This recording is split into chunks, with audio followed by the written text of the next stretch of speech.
শুধু দর্শক, এই ধানমন্ডি ৩২ নম্বরে প্রত্যেক জেলার মানুষ এসেছে যারা ক্ষতিগ্রস্ত।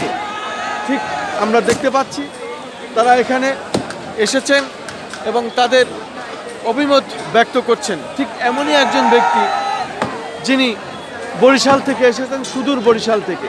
তাকে আমরা জিজ্ঞাসা করব আজকে আপনার অনুভূতিকে। আমরা ছেলে মেয়ে আবাল বৃদ্ধ বনিতা শিশু প্রত্যেকে এখানে এসেছে এবং এই বাড়ি ঘরদোর ভাঙচুর হচ্ছে, মানুষ কিন্তু সবাই আনন্দিত। আল্লাহর অভিশাপ, মানুষের অভিশাপ আল্লাহ কবুল করেছেন এবং যারা গুম খুন হয়েছে তাদের স্বজন যাদের হারা হয়েছে আল্লাহর আরশ কেঁপে গিয়েছিল, সেই বিচার আজকে হচ্ছে, মানুষ নিচে হাতে করছে। আপনার অভিমত থাকলে বক্তব্য করতে পারেন, নাম পরিচয় দিন। আমার অভিমত তো আপনি অনেক বলেছেন, এখন আমরা দর্শক যারা আছি তাদের অভিমত আপনার নিতে হবে। আমার বাড়ি বরিশাল, কিন্তু আমি ঢাকায় থাকি, আমি পেশায় সাংবাদিক। সাংবাদিকদের একসময় স্বাধীনতা ছিল না। এই শেখ মুজিবর এই অভিশপ্ত বাড়ির মালিক তিনি ছিলেন বঙ্গবন্ধু। বলা হয় সে বাংলার আসলে বন্ধু না, বঙ্গবন্ধু কোনো চাটুকার তাকে উপাধি দিয়েছিল, সে মূলত বঙ্গবন্ধু না। বাংলার যদি তিনি বন্ধু হতেন তাহলে বাংলার মানুষের সাথে সম্পর্কের সাথে মিলেমিশে দিয়ে তিনি সাধারণ মানুষের উন্নয়নের সাধনা করতেন। তিনি ব্যক্তি শেখ পরিবার প্রতিষ্ঠিত করার জন্য এবং এই বাংলাদেশে শেখ পরিবারের আধিপত্য প্রতিষ্ঠিত করার জন্য, বাঙালি জাতিকে দাস বানিয়ে রাখার জন্য এই ওই আওয়ামী লীগের সৃষ্টি হতো না এবং সৃষ্টি করতো না। তাদের উপরে উনি যে স্বাধীনতার কথাও ওনাকে বলা হয়েছে, মূল স্বাধীনতার ঘোষক উনি না। মূল স্বাধীনতার ঘোষক ছিলেন শহীদ রাষ্ট্রপতি জিয়াউর রহমান। উনি তো সেই পাকিস্তানে পালিয়ে গিয়েছিলেন। এ তো আজকের জাতির কাছে পরিষ্কার হয়ে গেছে। উনি চেয়েছিলেন কোনো রকম এই দেশ স্বাধীন হোক। উনি যুদ্ধ বাজায় গিয়েও এই দেশ ছাইরে গেছে, আর জিয়াউর রহমানের বাটে ভালাই গেছে। জিয়াউর রহমান দেশের হাল সঠিকভাবে নেতৃত্ব দিয়েছেন এবং দেশকে যুদ্ধ করে উনি স্বাধীন করেছেন। আর হ্যাঁ,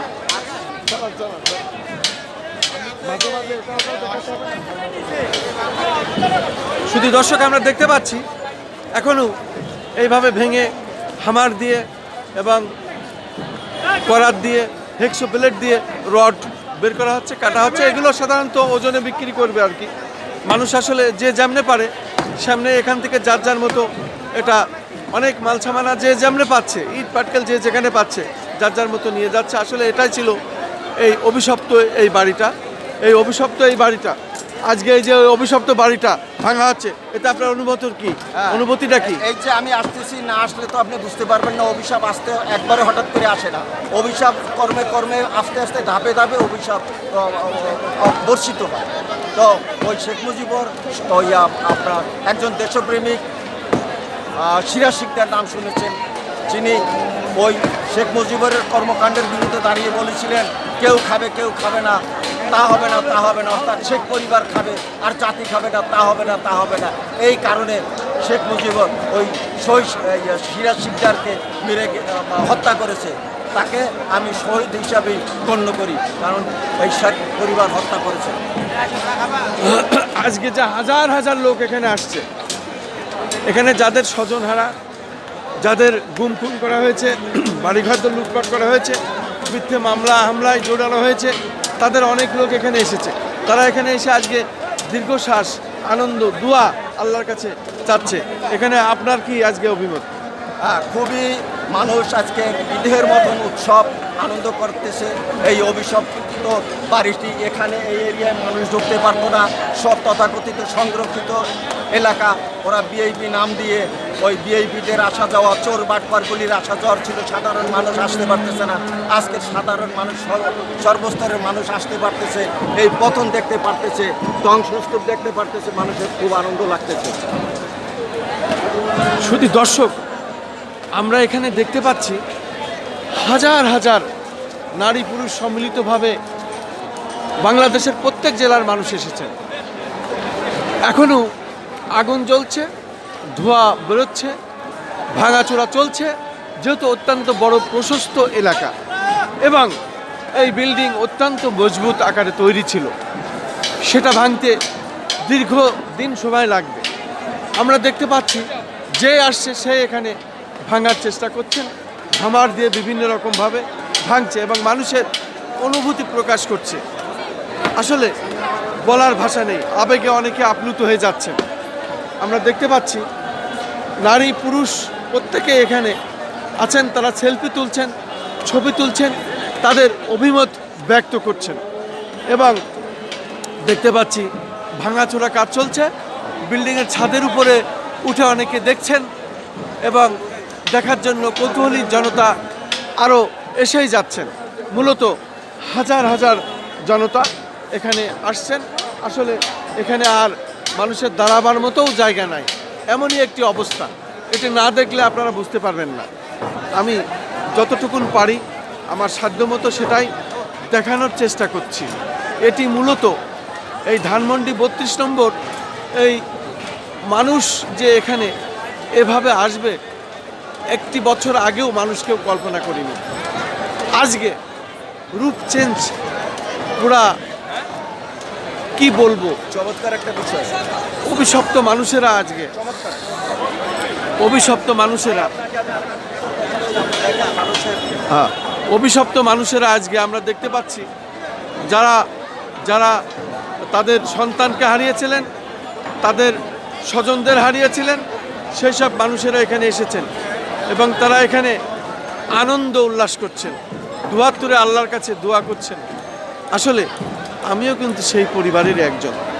আমার পিতা ভাইকে হত্যা করা হয়েছে, আমার 3টে ব্যবসা প্রতিষ্ঠান ভাঙা হয়েছে, বাড়িঘর লুটপাট করা হয়েছে, 3.5 একর জায়গার নার্সারি লুটপাট করে নেওয়া হয়েছে, কয়েকশো কোটি টাকা লুফে নেওয়া হয়েছে। আমরা জানের মায় বাড়িঘর ফেলে থুয়ে এই রাজধানী ঢাকায় এই 17টি বছর মানবতার জীবন যাপন করছি। আমরা কোনো রকম বেঁচে আছি। আজকে আমি আনন্দিত, দেখতে পাচ্ছি যে শুধু আমি একা নয়, সারা বাংলাদেশের প্রত্যেকটি জেলার মানুষ এখানে এসেছেন। যাদের স্বজন হারিয়েছে, গুম হয়েছে, খুন হয়েছে, মিথ্যা মামলায় জর্জরিত হয়েছে, বাড়িঘর লুটপাট হয়ে গিয়েছে, বাড়িঘর ছাড়া আমার মতো পালিয়ে যারা আছেন তারাও এখানে এসেছেন। এবং যে সকল স্বজনদের হত্যা করা হয়েছিল সেই স্বজনরা এখানে এসেছে। বিশেষ করে যে বাবা মাদের সন্তানদের হত্যা করা হয়েছে, ভাইয়ের বুক খালি করা হয়েছে, মায়ের বুক খালি করা হয়েছে, বোনের বুক খালি করা হয়েছে, সেসব মা বোনরা এখানে এসেছেন। তারা এখানে এসেছেন এবং আল্লাহর কাছে ফরিয়াদ করছেন যে বোধহয় আমরা একটু ন্যায় বিচার পেলাম। সাধারণ জনতা আজকে এসে সেই ক্ষোভের বহির প্রকাশ এখানে এইভাবে ঘটাচ্ছেন এবং ঘটিয়ে যাচ্ছেন। আমরা সেটাই দেখতে পাচ্ছি, আমি সেটাই দেখানোর চেষ্টা করছি। আমি দেখছি মানুষ আসলে মানুষের জন্য, কিন্তু সে তার প্রতিবাদ যখন করার সুযোগ পায় সেই প্রতিবাদ করার জন্য সে তখন সেখানেই ছুটে আসে এবং সেটাই করা হচ্ছে। আমরা এখানে আয়নাঘরের কথা শুনেছি, এখানেও মানুষ হত্যা করা হতো, তাদেরকে বিভিন্নভাবে হত্যা করে তাদেরকে বিভিন্ন জায়গায় ফেলে দেওয়া হতো এবং এখানে বসে নীল নকশা করা হতো রয়ের এজেন্টদের মাধ্যমে। সারা বাংলাদেশে নীল নকশা হতো, কার হত্যা করা হবে, কার বাড়ি ভাঙচুর করা হবে, কাকে মিথ্যা মামলায় দেওয়া হবে। ঠিক তেমনই করেছিল এই শেখ হাসিনা। আজকে তার প্রতিফল সে এখানে পাচ্ছে। আমরা দেখতে পাচ্ছি বিভিন্ন পরিবারের মানুষেরা এসেছে, তার শিশু সন্তানকে কোলে নিয়েও এখানে এসেছে। আসলে এইভাবেই আমরা দেখতে পাচ্ছি নারী পুরুষ শিশু সম্মিলিতভাবে সে তার কাজ এখানে করতে এসেছেন এবং করছেন, তার ভাষা নেই। আমরা দেখতে পাচ্ছি রড এভাবেই ভেঙে নিয়ে যাওয়া হচ্ছে, কারণ এখানে এই রাগের বহির প্রকাশ এভাবেই হচ্ছে। আমরা দেখতে পাচ্ছি এখানে হামার দিয়ে রড ভাঙা হচ্ছে এবং এখানে সেই ভেঙে রড কেটে নিয়ে যাওয়া হচ্ছে, এগুলো বিক্রি করা হবে। পাশাপাশি আমরা দেখতে পাচ্ছি সমস্ত মানুষেরা এখানে সে তার মানে ক্ষোভের কথাটি জানানোর জন্যই এখানে এসেছে। আমরা অনেককেই এখানে দেখতে পেরেছি, ধারাবাহিকভাবে এই কাজগুলো আমরা করে যাচ্ছি এবং আমরা দেখানোর চেষ্টা করছি মানুষের ভিতরে যে কি ক্ষোভ, সেটা না দেখলে আসলে বোঝা যাবে না। যারা স্বজন হারা তারাই জানে, যারা বাড়িঘর হারা তারাই জানে। ঠিক সেই পরিবারের আমি একজন। সেটাই আমার ক্ষোভের কথাটি আমি জানিয়ে যাচ্ছি। হয়তো ন্যায় বিচার আমরা পাবো, ন্যায় বিচার দেশে আবার প্রতিষ্ঠিত হবে, তখন আমি আমার সব ফিরে পাবো, আমার ক্ষতিপূরণও পাবো। আমি খন্দকার মাসুদুজ্জামান, ধারাবাহিকভাবে আজ আমরা এগুলো দেখিয়ে যাচ্ছি।